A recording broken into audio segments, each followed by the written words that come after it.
limited, so I must give you my final powerful story.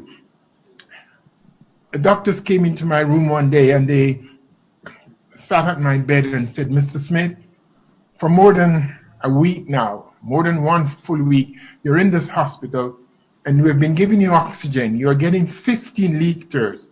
That's the highest amount of oxygen we can give a human being. Beyond that is ventilator. Your body has not been responding. Nothing, you're not saturating with the oxygen.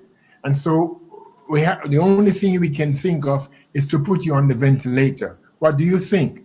I said, well, doctor, you know what's best for my life. At the time, I didn't even know the statistics that 80% of those who go on the ventilator, the next thing is death. I didn't know that.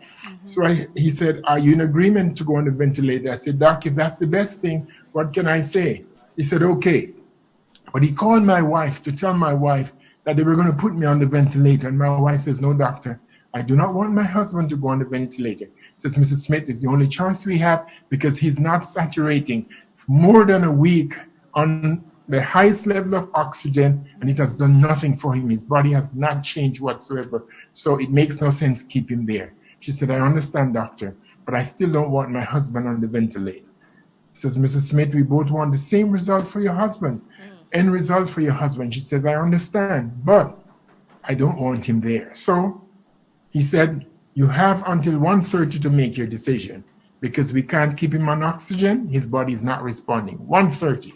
When he said 1:30, that was 3 hours before 1:30. When he hung up the phone, my wife quickly, she got on the telephone and she started calling all the people that she knew were prayer people. And she says, call up your prayer groups and start praying for my husband. I need a miracle. I need a miracle because you're going to put him on the ventilator at 1:30 and I don't want that to happen. Pray for a miracle. And in 3 hours, the people started praying for me. And guess what? At 1 o'clock, my son called the doctor to find out where were they on their decision for the ventilator. And listen to this. The doctor said, ventilator? Oh, forget about the ventilator. We're not going to put your dad on ventilator anymore because we have just checked him and he has taken a drastic turn for the better. Amen. What did not happen to me in 1 week, in 3 hours when God's people pray, the miracle happened. And so I was able to come from 15 to 10, and now when they send me home, I was on 2 liters of oxygen. And I am recuperating as I'm speaking to you now. I am on 1 liter. From 15 to 1. To God be the glory. Amen. The next time I speak to you, this will be all God. And I will need no more liters because my body will be fully functioning and I can breathe God's oxygen. Amen. Pastor, we are going to be praying for you today.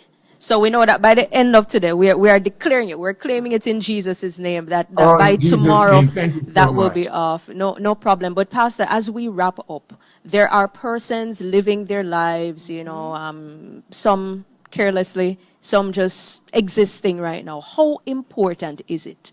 What words of encouragement do you have for such a person who is living just aimlessly without any goal or purpose? How important is it for them to live their lives as if this is the last moment? I would look at that friend, and if you're listening to me, and I hope you are, I would say to you, the life you have can be taken away from you in just one moment, in the quickest of shortest of time.